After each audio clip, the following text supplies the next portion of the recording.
5,560 కోట్లతో pipe line Hyderabad కు నీళ్ల కోసం అంటూ పరిపాలన అనుమతి.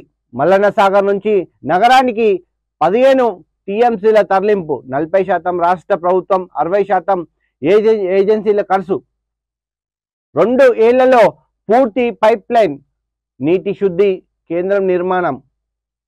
కేసీఆర్ ప్రభుత్వంలో గోదావరి మొదటి దశ పూర్తి.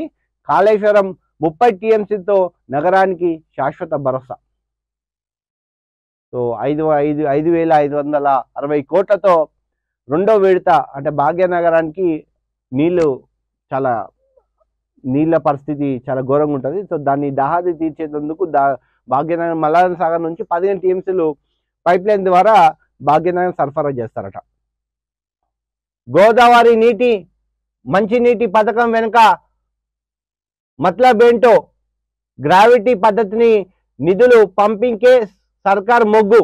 అదనంగా 27 కిలోమీటర్లు పెరిగిన పైప్ లైన్. 540 కోట్ల పైగా అదనపు భారీ. కొండపోచమ్మ నుంచి గ్రావిటీపై కేసీఆర్ సర్కార్ డిజైన్. తాజాగా మల్లన్న సాగర్ నుంచి ఎంచుకున్న రేవంత్ సర్కార్.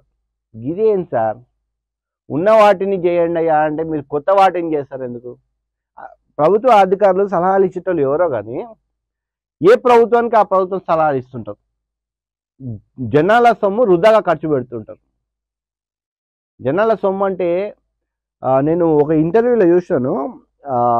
రేవంత్ రెడ్డి గారు అమెరికాలో ఒక ఇంటర్వ్యూ ఇస్తూ, నేను ఒకవేళ ఎమ్మెల్యేని ఎంపీనైనా సరే, ఇంకొక మంత్రినైనా, ముఖ్యమంత్రి అయినా సరే, నా జోబు నుంచి ₹1 ఖర్చు పెట్టుకోను. నేను ఎవరు టీ తాగిపోయాను, కానీ అదంతా ప్రజల సొమ్ము మీద ఇస్తా. ఈవెన్ నేను పోయే డీజిల్ ఖర్చు కూడా ప్రజల సొమ్మే అని అన్నాడు. అంటే ఈరోజు ప్యారిస్ టూర్ పోయింది ప్రజల సొమ్మే. ఆయన సొంతంగా అంటే వాళ్ళ ఫ్యామిలీ వాళ్ళు అందరు కూడా, ఈ మంత్రులు, ఈ రాజకీయ నాయకులు ఫ్యామిలీ వాళ్ళు కార్లలో తిరుగుతారు, ప్రభుత్వ కార్లలో. వాళ్ళందరూ కూడా వీళ్ళ డబ్బులేనా, జనాల డబ్బులేనా? ఏంది సార్ ఇది? ఇటువంటి స్టేట్మెంట్లు ఇవ్వాలా, ఈ జనాలను మభ్య పెట్టాలా? ఏందో ఈ మభ్య పెట్టుడు నాకు ఏం అర్థమవుతలేదు. చెప్తున్నాను కదా, జనాలకు అక్కడికి వచ్చే పనులు చేయాలి, కానీ అక్కడ రాని పనులు చేస్తే ఏం లాభం చెప్పండి? ఇది కేసీఆర్ చేసిన, ఈ ఏదైతే బ్లాక్ కలర్ ఉందో ఇది కేసీఆర్ చేసిన పని. ఇప్పుడు మనోళ్ళు ఏం చేస్తారు తెలుసా? ఇది కొండపోచమ్మ సాగర్ కదా, ఇక్కడ నుంచి ఈ గ్రీన్ లైన్ చేసింది ఈ కేసీఆర్. దీనిపైన మళ్ళీ ఒక ఎత్తిపోతలు చేస్తున్నారు. 58 కిలోమీటర్ల మేర 58 కిలోమీటర్ల మేర ఎత్తిపోతలు చేస్తున్నారు. ఇక చూడండి, ఈ గ్రీన్ లైన్ చేసింది కేసీఆర్.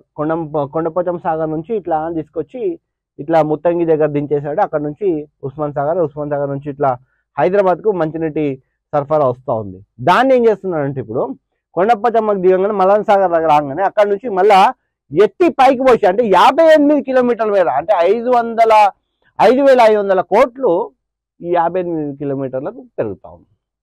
మళ్ళీ ఈ డిజైన్ ద్వారా ఏమైనా లబ్ధి చేరుకుంటుందా అనేది చూడాలి. మళ్ళీ ఎట్లా ఏంది అనేది కూడా ఒకసారి మనం చూసే ప్రయత్నం చేద్దాం. సో మరొక వార్త చదివే ప్రయత్నం చేస్తాను.